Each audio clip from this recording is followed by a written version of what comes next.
नमस्कार। डॉक्टर जितेंद्र मारोठिया, सहाचार्य इतिहास विभाग, सम्राट पृथ्वीराज चौहान राजकीय महाविद्यालय बीर। बच्चों, थर्ड ईयर आर्ट्स, आज हम द्वितीय पेपर प्रश्न पत्र के बारे में बात करेंगे। जिस प्रश्न पत्र को के बारे में हमने सिलेबस के रूप में पिछले मेरे इस व्याख्यान में पढ़ा था, और मैंने पीडीएफ के माध्यम से भी आपको पुनर्जागरण के वस्तुनिष्ठ कारण और उसके बारे में बताया था। धर्म सुधार आंदोलन एक और जुड़ी हुई है पुनर्जागरण से ही आगे की घटना। औद्योगिक क्रांति और धर्म सुधार आंदोलन पुनर्जागरण के कालांतर में होने वाले बहुत बड़े परिणाम माने जाते हैं। अब धर्म सुधार आंदोलन क्या था? वास्तव में ये धर्म सुधार आंदोलन था या तत्कालीन समय में कोई धार्मिक असंतोष था? यूरोप में ईसाई धर्म के प्रति 16वीं शताब्दी में घटित हुए धार्मिक असंतोष एवं विप्लव को उस समय धर्म सुधार आंदोलन कर गया। इसका परिणाम यह हुआ कि जो ईसाई थे वो दो भागों में विभाजित हो गए, कैथोलिक और प्रोटेस्टेंट। जो कैथोलिक शब्द था वो, अगर उसका शाब्दिक वो से निकाला जाए तो एक वो था कि भाई विश्वव्यापी, अगर कैथोलिक का अपन वो अर्थ निकाले तो। लेकिन धीरे धीरे ये विद्रोह हुआ, और इसका मूलतः अगर हम जड़ पर जाएं तो ये थी क्योंकि धर्म से संबंधित बातें थी।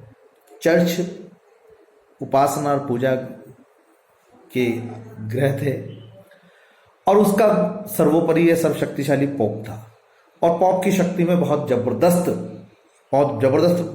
पोप के पास अपार शक्तियां थी। उन शक्तियों को, उसके क्रियाकलापों को, उसकी गतिविधियों को, जो समाज और राजनीति में बहुत ज्यादा विश्वास, जो प्रभाव रखती थी, उसको स्पष्ट रूप से चुनौती प्रस्तुत करते हुए एक नए सिरे से नए विचारधाराओं को लागू किया गया। नई जो बात यूरोप में आए वो सीधा सीधा धर्म सुधार आंदोलन कर रहा है। लेकिन इससे पहले एक बार हम थोड़ा सा दृष्टि भी डालें कि वास्तव में पोप की क्या थी। मध्यकालीन जो पोप था, चर्च था, उसकी बहुत बहुत विशेषताएं थी।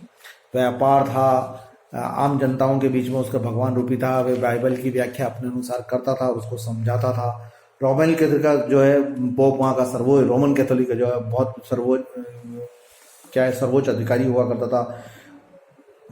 पोप की सहायता के लिए पादरी हुआ करते थे, और पोप और पादरी का कार्य ईसाइयों के धर्माचरण के प्रवृत्त करना और उनकी निगरानी रखना होता था। ईसाइयों की पाप मुक्ति या मोक्ष मुक्ति के लिए पादरियों का निर्देशन बहुत मतलब उनके मार्गदर्शन या उनका जो इंस्ट्रक्शंस थे उसको फॉलो करना, उसको मानना बहुत अनिवार्य हो जाता था। और एक प्रकार से मध्यस्थ पुरोहित थे। पादरी को अगर हम ये कहें कि मध्यस्थ पुरोहित थे क्योंकि सर्वोच्च अधिकारी पोप था। वे बाइबल के प्रमाणिकार व्याख्याकार थे, और चर्च द्वारा ईसाइयों के लिए निर्धारित 7 अनुष्ठानिक सेमोक्रेंट्स बोलते थे, जिसको के संपादक माने जाते थे। यानी जो बाइबल में लिखा है उसकी व्याख्या करने के लिए थे। अब पोप का इस समय में क्यों इतना ज्यादा प्रभाव था, उस पर बात करते हैं। पहले चर्च के पास बहुत भूमि, भवन, धन विपुल मात्रा में थी, उसका भी एक प्रभाव था। द्वितीय, एकमात्र संगठित शिक्षक वर्ग था वो, जिसका पादरियों के रूप में विद्यमान था। जो नेटवर्क उसका फैला हुआ था एक तरीके से, नीचे से ऊपर तक और ऊपर से नीचे तक का बात करती है। तृतीय, चर्च के पास में एक महत्वपूर्ण कार्य संगठन था जो जनमानस के निर्माण में महत्वपूर्ण भूमिका देते हैं। आदमी की मनोवृत्ति कैसे निर्धारित करनी है, आम जनता के दिमाग में किस प्रकार की भावना उत्पन्न करनी है, उसके बारे में चलता। और एक और कारण सामने आता है चर्च के प्रभाव के। चर्च समाज के अनेक उपयोगी एवं महत्वपूर्ण गतिविधियों से संबंधित रहता था। कोई भी सामाजिक धार्मिक गतिविधियां होती थी तो चर्च का रोल बहुत इंपॉर्टेंट रहता था। उसकी एक तरीके से एडवांस अप्रूवल लेनी पड़ती थी, या अग्रिम उसको सूचना देनी पड़ती थी, और उससे स्वीकृति लेनी पड़ती थी।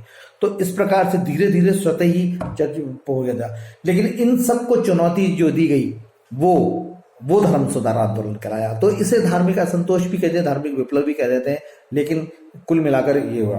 अब धीरे धीरे आता है कि ऐसे कौन से मौलिक कारण थे। मैं आपको पीडीएफ भी भेज रहा हूँ जिसका वर्गीकरण में राजनीतिक कारण, धार्मिक कारण, मानववादी कारण, तात्कालिक परिस्थितियां, उन सब में मैं कर रहा हूँ।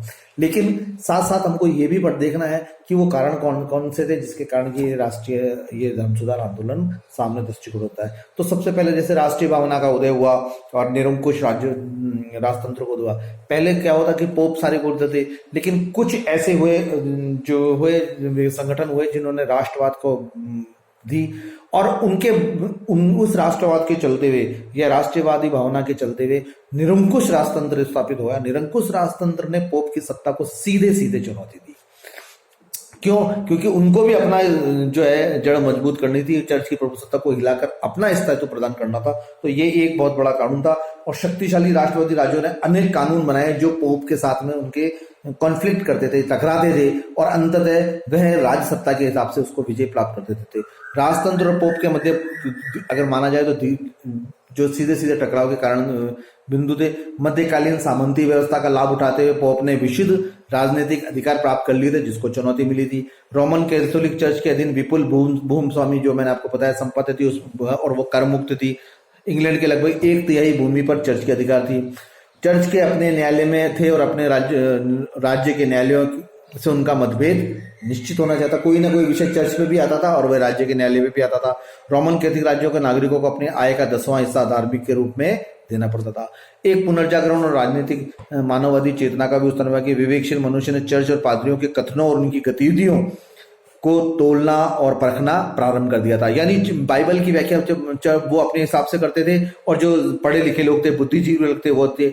और इसका प्रसार ये हुआ कि किसी एक ने उसकी व्याख्या तो की, लेकिन जब छापेखाने का आविष्कार हुआ, मुद्रण का आविष्कार हुआ, तो मुद्रण के आविष्कार बाद में उनका टाइपिंग होने लगी और आम जनता तक भी वह पहुंचने लगी। ये भी एक बहुत बड़ा हमारे को सामने आता है उनका।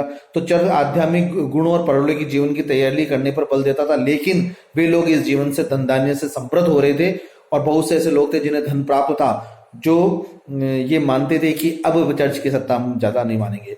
आर्थिक परिवर्तन का जो दौर भी आने लगा, और उसमें उत्पन्न समृद्धि और व्यक्तिवादिता होता है कि एक आदमी के विचार को महत्व देना की शुरू की और उसको चुनौती भी देना शुरू किया। और दूसरा साथ कारण क्या है? आर्थिक समृद्धि हुई।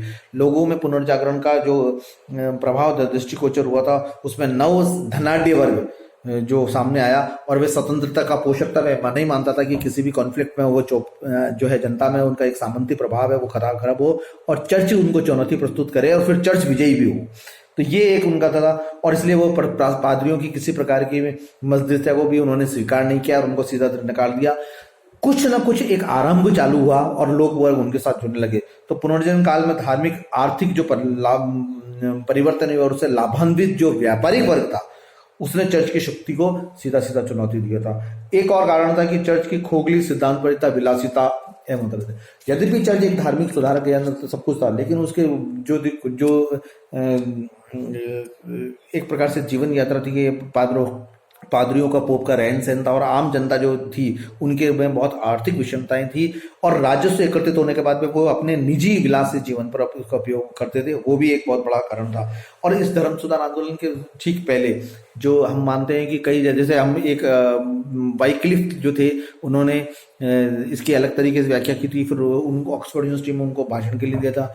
तो एक पृष्ठभूमि थी धर्म सुधार आंदोलन की, जिसमें कई ऐसे सुधारक थे जिनको की पोप ने सजा सुनाकर अत्याचारी उन पर सजा करती थी, और न केवल सजा होती बल्कि उनको मौत के घाट उतार भी दिया। और एक दो उदाहरण तो ऐसे होते हैं जिनको की कब्र में दफना भी किया था, लेकिन उसके बाद में भी, जैसे वाइक्लिफ का था, वाइक्लिफ की मृत्यु के बाद में उसको कब्र पर दफनाया, फिर निकाल कर उनको खुले चौराहे पर फेंका गया। तो ये जो कुछ एक कारण थे जो धर्म सुधार आंदोलन के रहे हैं, पीछे पृष्ठभूमि रही है, उनके साथ में जो अत्याचारी निर्णय लिए गए, उनके साथ में जो कठोर निर्णय लिए गए, और कुछ को जीवन के जीवित रहते हुए और कुछ को जीवन की मृत्यु के बाद में भी, वो आम जनता में प्रभाव नकारात्मक डाल रहे थे।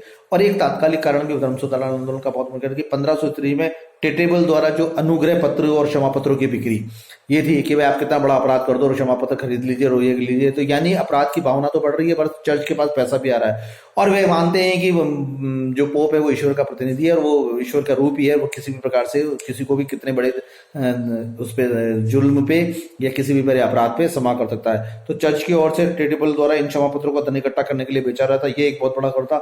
और मार्टिन लूथर हम देखते हैं कालांतर में उसने 95 थीसिस, जो 95 प्रतिस्थापना है, वो के नाम से विटनबर्ग में उसने गिरजाघर पर वो लड़का भी दिया था। तो ये एक तात्कालीन कारण था क्षमा पत्र बिक्री का। और पीछे जो मैंने पृष्ठभूमि बताई थी वो सारे के सारे ऐसे कारण थे जिसके कारण से धर्म सुधार आंदोलन हुआ, और फिर प्रतिवादी धर्म सुधार आंदोलन कैथोलिक के भीतर के अंदर के सुधार हुए। तो इस पर हम आगे में चर्चा करेंगे। मैं अपने इसके साथ में पीडीएफ भी, कुछ नोट्स भी जो मैंने टाइप कराए हैं वो भेज रहा हूँ। और बच्चों इसको एक बार बार मेरे इस इसको व्याख्यान को एक दो बार आप सुनकर और निजीकरण से, और जिस प्रकार की भी क्वेरी हो जरूर अपने व्यूज और प्रश्न पूछिएगा। धन्यवाद।